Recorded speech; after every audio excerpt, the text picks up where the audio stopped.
6 years. That's a long time. It's long enough to finish high school and get halfway through college. It's long enough to witness a band you both liked in high school break up, get back together for a reunion tour, and then break up again. It's long enough for inside jokes to become so common that they sound like their own language. Mark was my language for 6 years. We made an entire universe together, a world of late-night study sessions with cheap pizza, skinned knees from learning to longboard together in Lincoln Park, and whispered vows under the city lights of Chicago. I thought our world was solid. It didn't feel like an end, even when he got that amazing job offer in Denver. It seemed like a new beginning, a short-term problem. It's only for a year, at most, until you graduate. He stated with a serious expression that filled the screen of my laptop during one of our nightly video conversations. Then you'll move out here, and we'll start our real life. No more living in your tiny dorm room. I trusted what he said. That commitment was like a life raft for me. The last year of my college life was a countdown. Not to graduation, but to Denver. To Mark. We had to carefully plan our lives around time zones and flight deals. He was extremely great. He would fly back to Chicago virtually every other weekend, and sometimes even for just one day, only to have dinner with me and help me with a really hard political science project.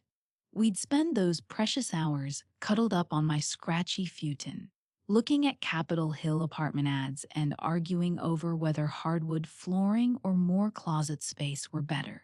We even had a shared Pinterest board called Our Denver Nest that contained photographs of mid-century modern coffee tables and office chairs that cost a lot of money. He was my future. He was my rock, the base of the life I was so carefully and passionately built. I measured my existence in, before Mark, and with Mark. There was no after Mark. That idea didn't exist in my world. I had simple, maybe even old-fashioned, values, loyalty, honesty, and creating a life with the person you love one brick at a time. Mark wasn't simply a part of that dream, he helped make it happen. It was the end of February, and the call came on a Tuesday night. It was frigid in Chicago, with a wind that cuts through window frames and makes you feel it in your bones. I was getting ready to leave. There were boxes labeled Kitchen, Bokes, and Denver Clodhess heaped against my walls. I was relocating in less than a month. I had recently gotten a great internship with a nonprofit in downtown Denver, which was the last piece of the puzzle that fit perfectly. I picked up the phone with a smile on my face, eager to tell him the good news. I said, "Hey, you," and put the phone between my ear and shoulder while I folded a sweatshirt. "Hey, Clue," he said. His voice was flat. There was no more warmth or joking tone. It was the voice of someone I didn't know. My gut felt like it was tied up in a knot. "Are you okay? You sound strange. We need to talk," he murmured, and the four most hated words in English hung in the air between Chicago and Denver. I don't think. I don't think this is working anymore." I sat down on a box that said, "For Gali." It seemed right. "What? What are you talking about?" "I was just about to tell you that I got the internship. Everything is going as planned." "I'm sorry," he said quietly. There was no feeling, just a boring reading of a script. "It's just the distance. It's too much. I don't think I can do it." The planet turned on its axis. "Mark, I'm moving there in 3 weeks. The distance is about to be 0 inches. What are you talking about?" I could hear my voice getting higher and higher, and I was starting to panic. "Remember that we spent an hour last night looking at couches. We were trying to decide between slate gray and navy blue." "I know. I'm sorry," he said again. The apology was empty and pointless. "I just can't. I'm done." That was all there was. A 5-minute phone call with no clear reason blew up 6 years. A shared language, 1,000 inside jokes, and a Pinterest board full of fantasies. He didn't say much, just vague, meaningless things like needing space and finding himself. It was a cowardly way to leave. I couldn't believe what had happened, and was in so much pain that I couldn't see clearly for the following 2 weeks. I cried till my head hurt. Then I went back to contacting my new internship to tell them my plans had changed and I wouldn't be going to Denver after all. Every email that didn't get sent felt like another stab in the back. My friends did everything they could to help me, including bringing me ice cream and making me watch bad romantic movies. But the pain was so heavy that it was hard to breathe.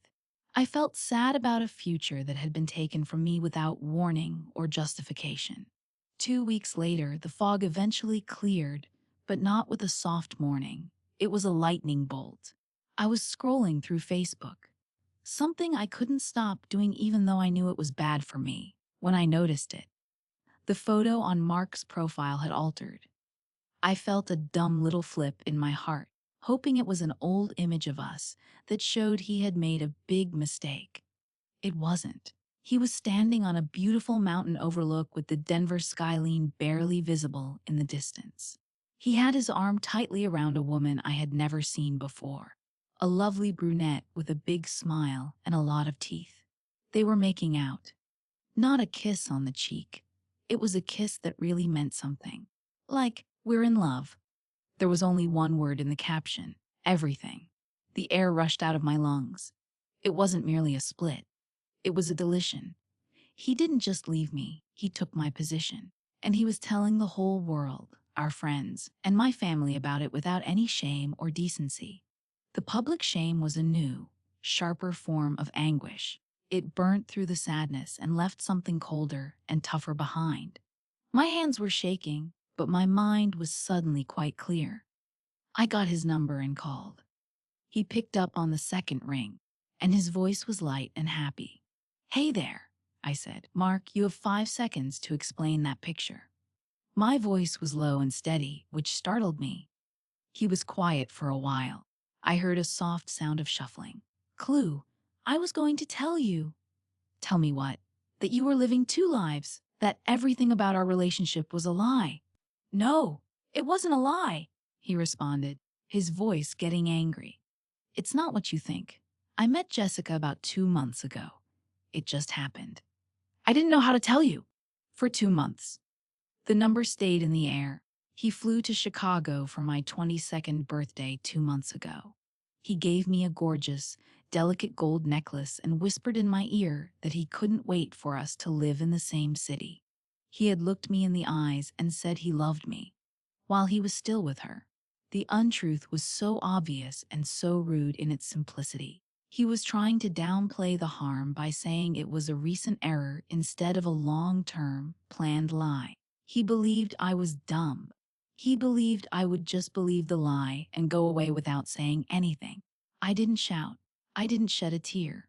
I felt a strange, cold calm come over me. The sadness that had been suffocating me for 2 weeks went away, and in its stead, a cold, hard diamond of anger began to grow. At that point, I got it. The usual regulations didn't apply. You can't talk sense into a liar. You can't make someone feel bad about what they did.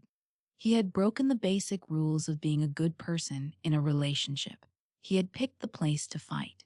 He just didn't know he was fighting the wrong person. "Okay, Mark," I said in a voice that was strangely nice. "Okay." I hung up before he could say anything else. The sadness had left, gone entirely and totally. The only thing left was the anger, and fury that is pure, clean, and right. I saw the boxes heaped up in my room, which were reminders of a fake future. Not only had my world fallen apart, but it had also been shown to be a cheap movie set. And I wasn't going to be the sad heroine wailing amid the ruins. No, I was going to be in charge of the last scene. I got my laptop and sat down. My fingers moved quickly over the keyboard. Finding her was astonishingly easy. Jessica Miller. Everyone could see her profile. I clicked on her name, and there it was, a carefully chosen collection of pictures portraying the life Mark had been living without me. Pictures of them trekking, going to concerts, and enjoying brunch. He gave her the same silly smile he used to give me. I knew what I wanted to do. It wasn't about getting him back. It was about destroying the fake world he had built so carefully. He led 2 lives, and both of the ladies he was with thought they were the only ones. He felt protected, proud of how he was lying. That was his weak point. He assumed his two worlds would never meet. I sent a message that night. I didn't say anything. I didn't say anything bad. I was smart. I started a new front in his fight that he would never see coming. I wrote a short, horrible statement in the message box on Jessica Miller's Facebook page. Hey Jessica, my name is Chloe. I know this sounds crazy, but we need to talk. I was Mark's girlfriend for the last 6 years, until 2 weeks ago. I have receipts. I pushed the button. The point of no return. I was no longer the target. I was the one who hunted. And the hunt was only getting started. The 3 little dots that showed Jessica was typing showed up practically right away, and then went away. They came back, then went away. This went on for a full 2 minutes. A digital dance of doubt and reluctance. I could see her on the other end, looking at her screen and feeling like her world was turning upside down like mine had. Finally, a message got through. I think you have the wrong person. Mark and I have been together for almost a year. Before he moved to Denver, he told me he had just gotten out of a long-term relationship. I felt chilly blood for almost a year, not even 2 months, 8 months longer than his sad, selfish lie. He had started dating her just a few months after moving, and he still flew back to Chicago every other weekend to be the loyal long-distance lover. It was amazing how bold it was. He has been a part of our life for about a year. Before, I was angry. Now, I was in an inferno. I took a deep breath and put my fingers on the keyboard. This was the most important time. She had been hurt too, but she was on guard right now. She was guarding her own world, just like I wanted to preserve mine. I couldn't hurt her. I had to get her on my side. I have to stay calm and logical and provide them proof. Jessica, I get why you would think that. He told me he was breaking up with me because it was too hard to be apart. He never mentioned you. I promise I'm not crazy and I'm not trying to cause trouble. I just think you should know the truth. He's been lying to both of us. I waited. This time, the answer came back quickly. What kind of receipts? The game is on. I started by carefully setting out the proof like a lawyer would. I first emailed her a screenshot of a text from Mark that I got 3 weeks ago, the day before he broke up with me. It was a photo of a crate and barrel couch in slate gray. The message said, "Baby, what do you think of this one for the new apartment? I think it will fit perfectly in that spot by the big window. I can't wait for you to get here." She only asked one question. I checked back in. We were planning my move to Denver together. We were furnishing our apartment together, which I'm sure you've been in. I told him exactly how the apartment was set up, how the afternoon sun hit the living room, the scuff mark on the hardwood floor by the kitchen island, and the strange, leaky faucet in the bathroom sink that he always said he would fix. This time, the typing dots showed up and stayed. How do you know that? I helped him pick the place out over FaceTime, and I gave him the security deposit as a welcome to Denver gift. I provided her a screenshot of the Venmo transaction. It took a long time for her to send the next message. He told me he found it on his own.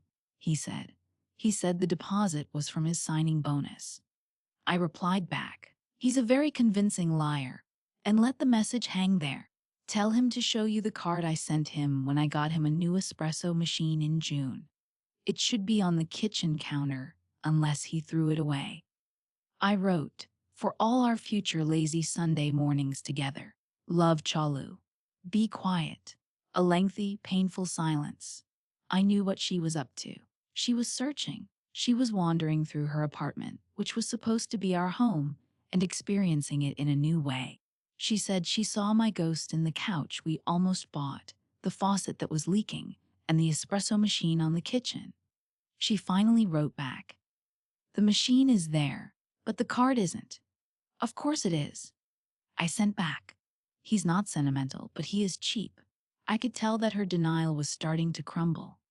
The next piece of proof was due. I emailed her a picture of Mark and myself during my family's Christmas celebration. In the picture, He's wearing a Christmas sweater that is quite unique and a little ugly, with a reindeer that lights up on it. I wrote, "This was us on Christmas Day, December 25th. He told me he had to be with his family, so he flew back to Chicago for a week." Her response came nearly right away, and it had a new, sharper tone. "That's not possible. He told me he had to go on a work retreat in the mountains where there was no cell service. He was gone for 5 days." "There was no retreat, Jessica," I answered softly. "He was with me and my parents.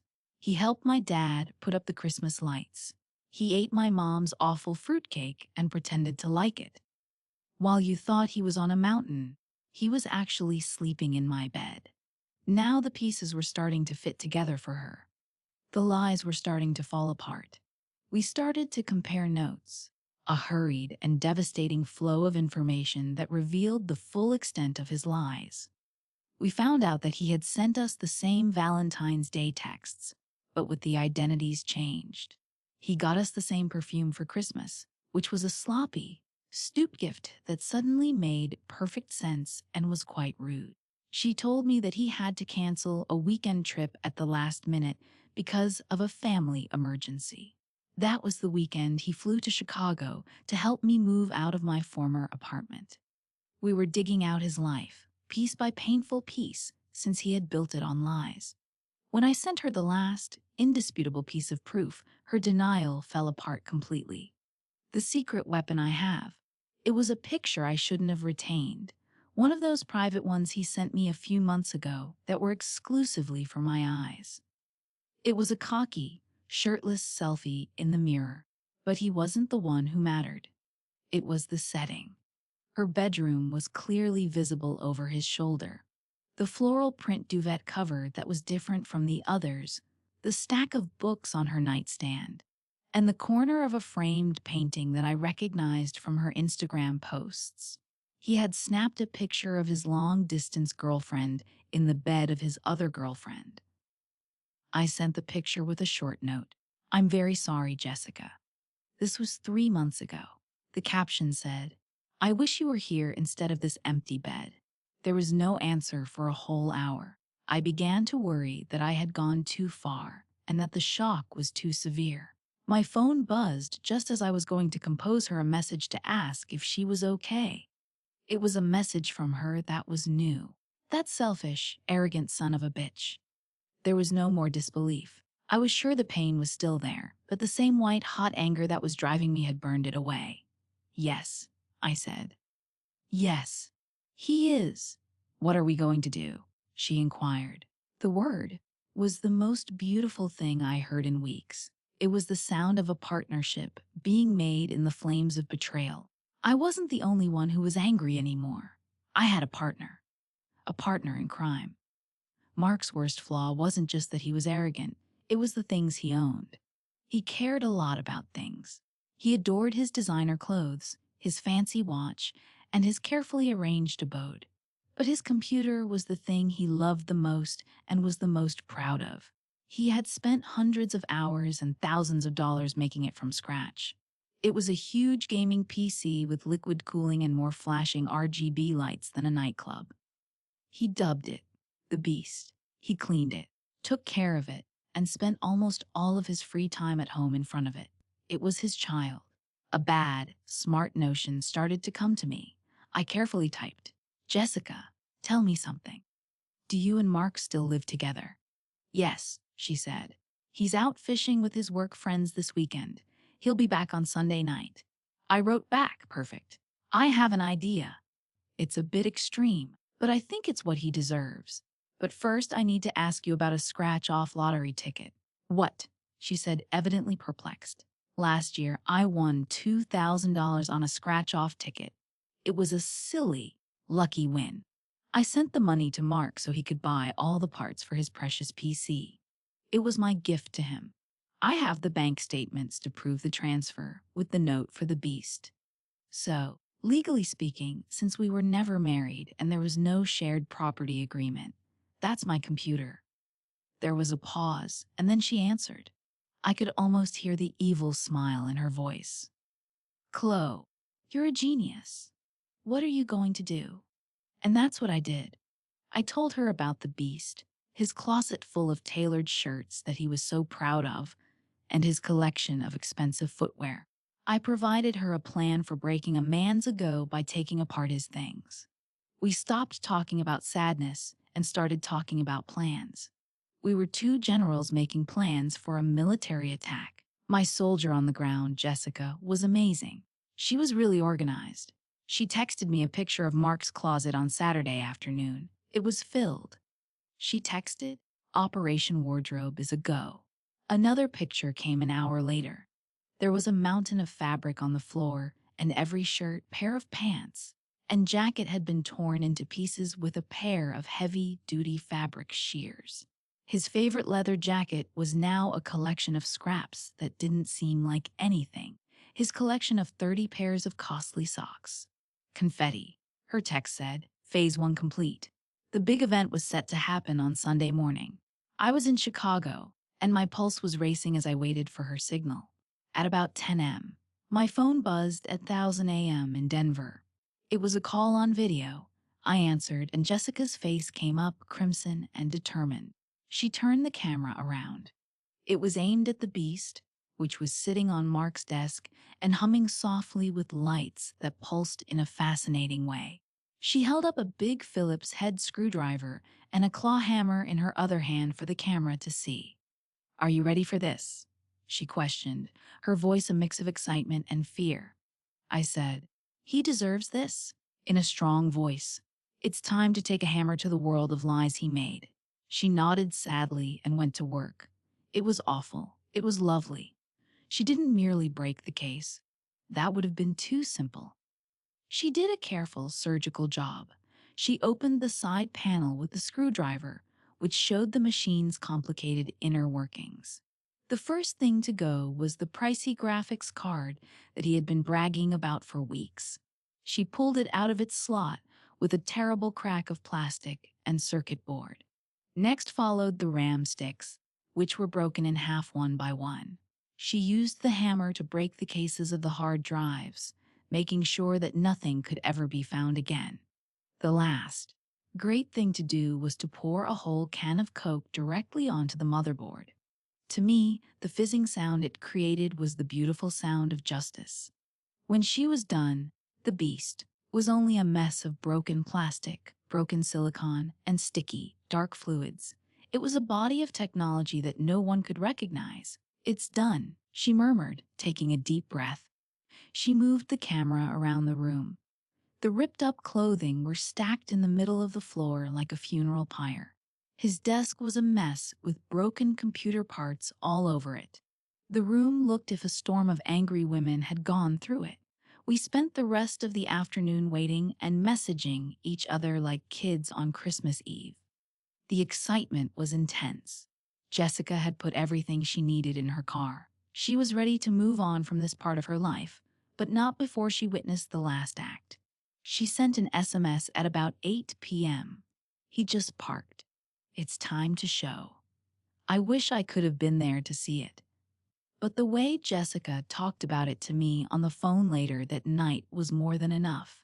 She said he came in humming and carrying his fishing gear. He looked tanned and relaxed from his weekend away. He put his suitcase down beside the door and yelled her name. "Jess, I'm back! I brought you a..." He came to a complete stop in the corridor. His eyes moved from the pile of ripped garments to the mess on his desk. His face lost all its color. Jessica stood by the entrance with her arms folded and watched him. "What? What happened?" he muttered, his eyes wide with shock. "Did someone steal from us?" Jessica just laughed. It didn't sound happy.